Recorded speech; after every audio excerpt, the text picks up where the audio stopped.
Hello, my name is Christopher Kenyon, and I'm the team lead for the Ouroboros program.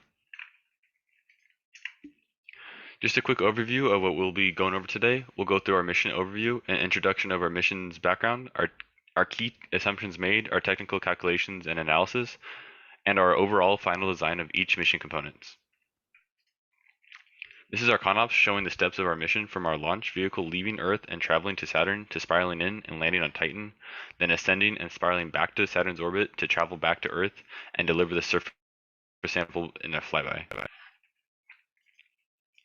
For our mission overview, our goal was to design a round-trip trajectory from Earth to Titan with sample collection on Titan's surface. We achieved this mission using the parameters of a minimum dry mass of 1,200 kilograms, a return date of no later than December 1st, 2045, and a return v infinity to Earth of less than 12 kilometers per second to remain realistic and plausible. In our mission, we determined an appropriate initial mass using our C3 value and use this mass to allow enough propulsion for our nuclear electric propulsion engines to get our spacecraft to travel to Titan, land, and come back home. We use portrait plots to find the most effective dates to launch so that our mass would be used the most efficiently. The key result of our mission was a sample return within 10 years, and I'd like to pass it to Jari Teleko. This is Jari Kalako, and Titan was chosen for this mission because it is the only other planetary body aside from Earth where there is evidence of surface liquid and subsurface oceans. Its atmosphere is made of nitrogen methane compounds containing carbon, which is similar to an early Earth. It has molecules which can recombine into oxygen and nitrogen, which are vital for life. As a result, it is a good choice for exploration in the search of life in the solar system. For the analysis, the Earth and Saturn ephemeris were generated from JPL's Horizons web interface. Both MATLAB and the Space Dynamics Group website were used to create porkchop plots in order to compare the results. Calculations were made for Titan's orbit distance from Saturn, delta V's, time of flight, and other values. And finally, Malta was used to design mission trajectory using required parameters. And now I will pass it on to Lex. I'm Lexington Moa. For our space launch vehicle, we use the Space Launch System. The first stage was over 1 million kilograms, with the propellant mass being over 900,000 kilograms. The second stage is 143 kilograms, with the propellant mass being 129 kilograms. Our vehicle runs on nuclear electric propulsion with an ISP of 2,600 seconds, a total mass of 6,800 kilograms, a propellant mass of 5,600 kilograms, and a dry mass of 1,200 kilograms. Between Earth and Saturn is a distance of 1.4 billion kilometers, with Earth's sphere of influence being over 900,000 kilometers. Saturn's sphere of influence is over 54.5 million kilometers. And as we descend onto Titan, we neglected the atmosphere.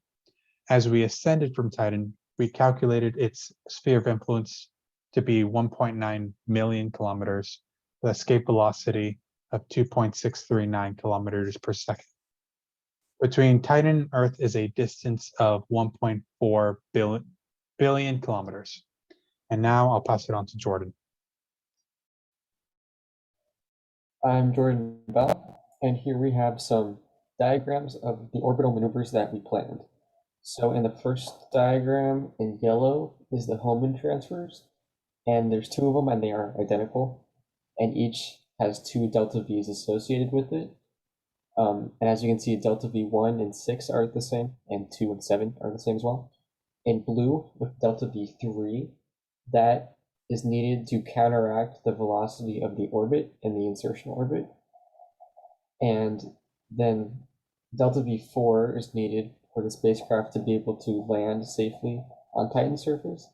And delta V5 is identical and is needed to ascend back into the insertion orbit. Here are the equations we use to model our orbital maneuvers. The delta V1 and 2 equations, along with the time of flight equation, is for a Hohmann transfer. We also have the delta V deorbit equation and the delta V descent equation, which also works for the ascent. And then on the bottom, we have the propellant mass equation, which is used to find the propellant mass needed for each delta V maneuver. And next we have Pula, who will talk more about the technical calculations.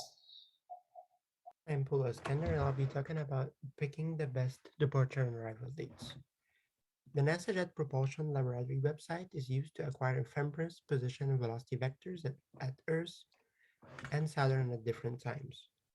Next, calling the Lambert function is essential to obtain the velocity vectors, and therefore acquire a C-series and V-infinity vectors. Based on that, we make plots and decide on the best departure time. Here we can see the poke-shot plots produced from MATLAB, picking a departure date from Earth of July 26, 2030, with a C3 of 109.9 and an arrival V-infinity at Saturn of 0 kilometers per second. Also, these plots match with the Space Dynamics website approximations, and the same was done for the return leg from Mars, picking a departure date of May 31st, 2035. In addition, Malto was used to optimize the date, ending up with a V-infinity of arrival of 10.99 kilometers per second. The NASA Launch Service Program did not provide sufficient propulsion for the mission, so we used the SLS launch vehicle, ending up with a launch mass of 6,791 kilograms. Now I'll pass it to JD to talk about the spacecraft. Yeah, JD Morrissey here.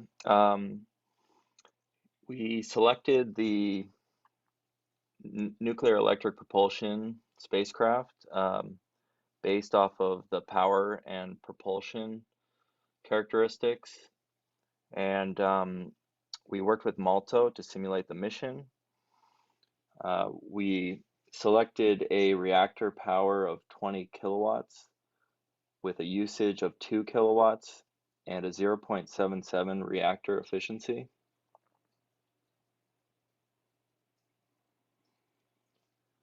The Malto trajectory and mission schedule was selected based off of the pork chop plots and entered into Malto.